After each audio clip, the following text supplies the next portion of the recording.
በስመ አብ ወወልድ ወመንፈስ ቅዱስ አሃዱ አምላክ አሜን አሜን ብለን ስምህን እንድንጠራ የፈቀድክልን የቀራንዮው በግ የቆሮንቶሱ ባህታዊ የድንግል ልጅ መድኃኔ ዓለም የዓለም መድኃኒት ጌታችንና መድኃኒታችን ኢየሱስ ክርስቶስ ሆይ ክብርና ምስጋና አምልኮና ውዳሴ ላንተ ይሁን። ያንተን ስም ጠርተን የእናትህን የእናታችንን ስም ሳንጠራ የማንተዋት የድህነታችን ምክንያት አቁራሪተ መዓት የመድኃኔ ዓለም እናት ቅድስት ንዕድ ቤዛዊተ ኩሉ ዓለም የበላይ ሰብ እመቤት የሐዲስ ኪዳን መስታወታችን የእሷም ስሟ እንደ ልጇ ከፍ ያለ የከበረና የተመሰገነ ይሁንልን። ለቅዱሳን ነቢያቱ፣ ለጻድቃን ሰማዕታቱ፣ ለደናግል መነኮሳቱ ሁሉ እሱ አምላካችን እግዚአብሔር እንዳከበራቸው ክብር መጠን መሰረት ለእነሱም እንደየደረጃቸው ምስጋና ይድረሳቸው። እነሆ ዛሬ 3ኛ ቀን ሰሙነ ሕማማት የዕለተ ረቡዕን ታሪክ በአጭሩ እንመለከታለን። በዚህ ዕለት ምክረ አይሁድ ወይም የአይሁድ ምክር በጌታችን በመድኃኒታችን በኢየሱስ ክርስቶስ ላይ የመከሩት ክፉ ምክር፣ ጠማማ ምክር የተፈጸመበት ነው። አንደኛ። ሁለተኛ፣ ዕለተ ረቡዕ የመልካም መዓዛ ቀን ተብሎ ይታወቃል።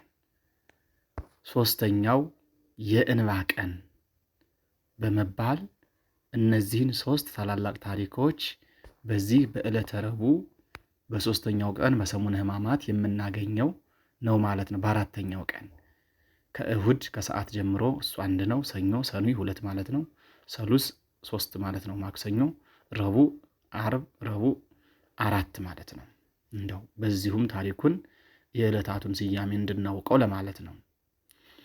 ስለዚህ ወደ ታሪካችን ስንመለስ ይህች ዕለት የአይሁድ ሊቃነ ካህናት፣ ጸሐፍት፣ ፈሪሳውያን በአጠቃላይ አሉ የተባሉ የሀገር ሽማግሌዎች ጌታችን መድኃኒታችን ኢየሱስ ክርስቶስን እንዴት መያዝ እንዳለባቸው ምክር የመከሩበት፣ መምከር ብቻ ሳይሆን የመከሩትን ምክር ያጸኑበት፣ ምክራቸውን መክረው ካጸኑና ከተማማሉ በኋላ ይገድሉት ዘንድ የወሰኑበት ቀን በመሆኑ የአይሁድ ምክር ቀን ተብላ ትጠራለች።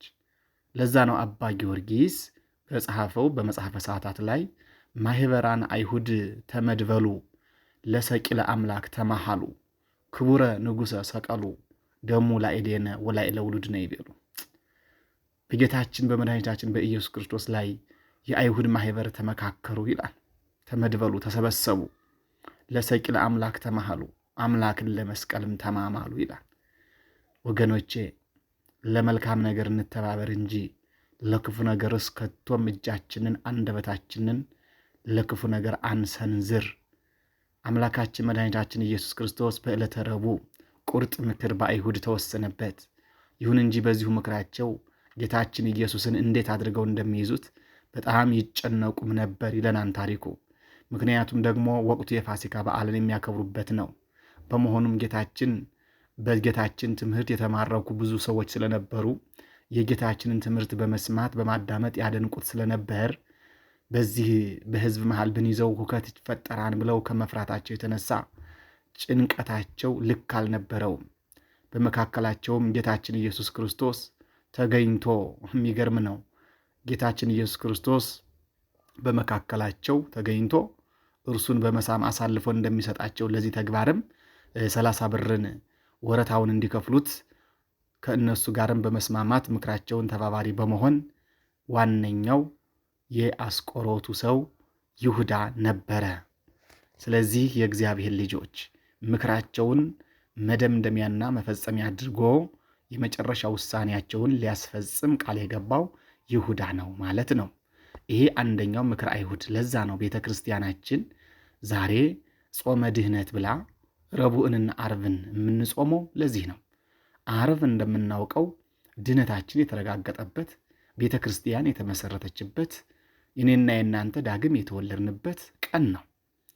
እውነት በዕለተ ዓርብ ጌታችን መድኃኒታችን ኢየሱስ ክርስቶስ እሱ ተጎሳቅሎ እኛ ከፍ ብለናል። ወገኖቼ ትንቢተ ኢሳይያስ ምዕራፍ 53 ላይ በእርሱ ቁስል እኛ ተፈወስን ይላል። ስለዚህ ዓርብ የድህነታችን ቀን ናት። ረቡዕንም እንደዚሁ ነው ሊቃውንት። ምክንያቱም ዓርብ ዕለት ሚስማሩ፣ ጦሩ፣ ጅራፉ ሁሉም ነገር አንድ ላይ ሆኖ በጌታችን ላይ ዘንበዋል። ነገር ግን ከዓርብ ያልተለየ እሁድም ረቡዕ ዕለትም የአይሁድ ምክር የተጠናቀቀበት ክፉ ምክር እኮ ዘልቆ ይሰማን ወገኖቼ። ለዛ እኮ ነው የይሁዳ መሳም ጌታችንን ከለንጊኖስ ጦር መውጋት ለንጊኖስ ጎኑን በጦር ሲወጋው ከተሰማው ስሜት ይልቅ ይሁዳ በመሳም ያቆሰለው ቁስለት ይበልጣን ብሏል ርቱ ሃይማኖት። አያችሁ፣ ሰው በመሳም ያቆስላል ለካ። ምክንያቱም ወዳጅህ ጠላት ሲሆን ያሳዝናልና።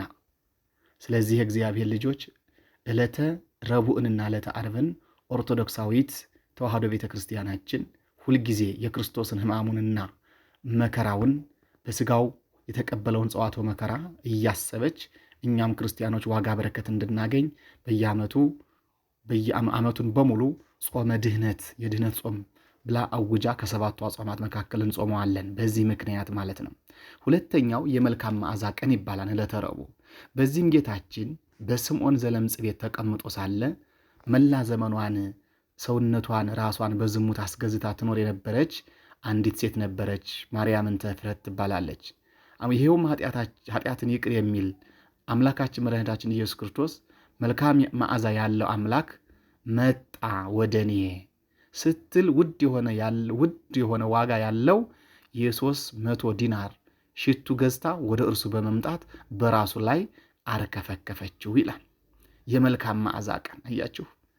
መዓዛ ሆሙ ለቅዱሳን የቅዱሳን መዓዛቸው ሽታቸው ጣዕማቸው የሆነ ክርስቶስን መዓዛ ሆሙ ለቅዱሳን የቅዱሳን የጻድቃን የሰማዕታት የነሱ ሁሉ መልካም መዓዛ ክርስቶስ። ይህች ሴት ደግሞ በአቅሟ ያላትን ምንም እንኳን በዝሙት ስራ ትተዳደር የነበረች ብትሆንም ኃጢአቷን ይቅር እንድልላት ወደ መድኃኒታችን ወደ ኢየሱስ ክርስቶስ በመቅረብና በማርከፍከፍ ስለቀባችው የመልካም መዓዛ ቀን ተብሏል። በዚህም ምክንያት ከኃጢአቷ ከሰራችው ኃጢአት የተነሳ መልካም መዓዛ ያልነበራት በእውነት ማርያም እንተ ዕፍረት በዚህ በጎ ተግባሯ ግን መልካም መዓዛ ያላት ሆና ወደ ቤተ ክርስቲያን ወደ ክርስቶስ ተመልሳለች። ወገኖቼ እኛ በዚህ ምድር ላይ ስንኖር በተለያየ መንገድ መዓዛችንን አጥተናል። መዓዛ የተባለ ክርስትና ሕይወታችንን በንስሐ ሕይወት መመለስን፣ በሥጋ ወደሙ መታተምን፣ በቤተ ክርስቲያን በጸሎት በስግደት ማዘውተርን መገኘትን፣ እነዚህ ሁሉ መዓዛ ናቸው። የቤተ ክርስቲያን መዓዛ መልካም መዓዛዎች ናቸው። ስለዚህ የእግዚአብሔር ልጆች ራሳችንን አላስፈላጊ ቦታ ላይ መጥፎ መዓዛ ውስጥ ቀብረን ከሆነ እንደዚች ምስኪን ሴት ወደ ጌታችን ወደ መድኃኒታችን ወደ ኢየሱስ ክርስቶስ የቅዱሳን ሁሉ መዓዛ ወደ ሆነው መጥተን ከሱ መዓዛ ከሱ ጥሩ ሽታ እንድንካፈል አምላካችን እግዚአብሔር ይርዳን። ይህ ሁለተኛው ነው። ሶስተኛው የእንባ ቀን ይባላል። ይኸውም ይህችው እናት ማርያም እንተ ዕፍረት በጌታችን እግር ላይ ተደፍታ መላ ኃጢአቷን ይቅር እንዲላት በእንባዋ እግሩን አጠበች። ይገርማል። ከላይ የመልካም መዓዛ ቀን ያልነው የራሷ ነው፣ ታሪኩ የሷ ነው።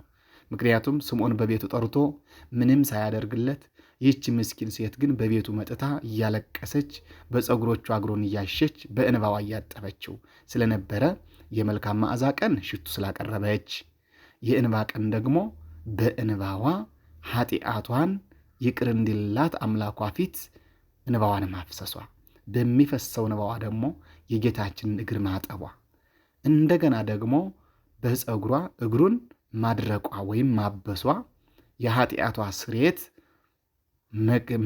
መነሻና መደምደሚያ ሆኖ ተገልጾላታን ማለት ነው። በዚህ በቅዱስ ማቴዎስ ወንጌል በምዕራፍ 26 ቁጥር 6 እንዲሁም በዮሐንስ ወንጌል ምዕራፍ 12 ቁጥር 1 እስከ 8ም ተገልጿን ማለት ነው። ስለዚህ ወገኖቼ እኔና እናንተም ዛሬ በእንባችን የራሳችንን ኃጢአት እያሰብን የወገኖቻችንን ኃጢአት እያሰብን የቅዱሳን የጻድቃን የሰማዕታትን ግፍ እያሰብን ሞተ ወልደ እግዚአብሔርን ከምንም በላይ የአምላካችን የመድኃኒታችን የኢየሱስ ክርስቶስን በሰውነቱ የተቀበለውን ጽዋትወ መከራ በእውነት በሱ ምንም ሐሰት ጥፋት ሳይኖርበት ለእኛ ብሎ የተቀበለውን መከራ በማሰብ የጌታችን የመድኃኒታችን የኢየሱስ ክርስቶስን ክብር አስቦ ቅዱስ ዮሐንስ ቁጹረ ገጽ ሆኖ መላ ዘመኑን ፊቱ ጠቁሮ ኖሯል። ለምን? ሞተ ወልደ እግዚአብሔርን እያሰበ እና ወገኖቼ እኛም ዛሬ የአምላካችን የመድኃኒታችን የኢየሱስ ክርስቶስን ሕማሙን መልኩ መጥፋቱን ደም ግባት የለውም ብሏን ሊቁ። የሚገርም ነው። ሰውነቱን በሙሉ በደም ተጨማልቆ ወገኖቼ ፍጡር በፈጣሪው ላይ ጨክኖ የዱላ መዓት እያዘነቡበት የሾህ አክሊል እየደፉበት ድንጋይ እየወረወሩበት ወደ ከሰባ በላይ ምራቅን እየተፉበት የተለያዩ ሰዎች እየመጡ ወተአገሰ ምራቀ ርኩሰ ይላል እንዘ አልቦ ዘአበሰ። በሚተፋበት ጊዜ ምራቅ በሰውነቱ ላይ የሚያብስለት ሰው እንኳን አልነበረም ይላል። ወገኖቼ ከጌታችን መስቀል ስር የተገኙት ጥቂት ሰዎች ነበሩ። ባካችሁ እኛንም አምላካችን እግዚአብሔር ረድቶን ከመስቀሉ ስር መገኘት እንድንችል የመስቀሉ ስር ሁና የተሰጠችን ቅድስት ድንግል ማርያምን እናቱን እናታችንን የመስቀሉ ስር ስጦታ አድርገን እንድንቀበል የአምላካችንን የመድኃኒታችን የኢየሱስ ክርስቶስን መከራ ሞቱን እንድናስብ አምላካችን እግዚአብሔር ይፍቀድልን።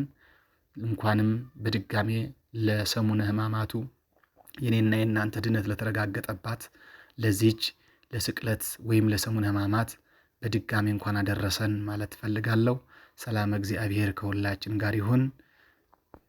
ወስብሐት ለእግዚአብሔር ወለወላዲቱ ድንግል ወለመስቀሉ ክቡር። ይቆየን።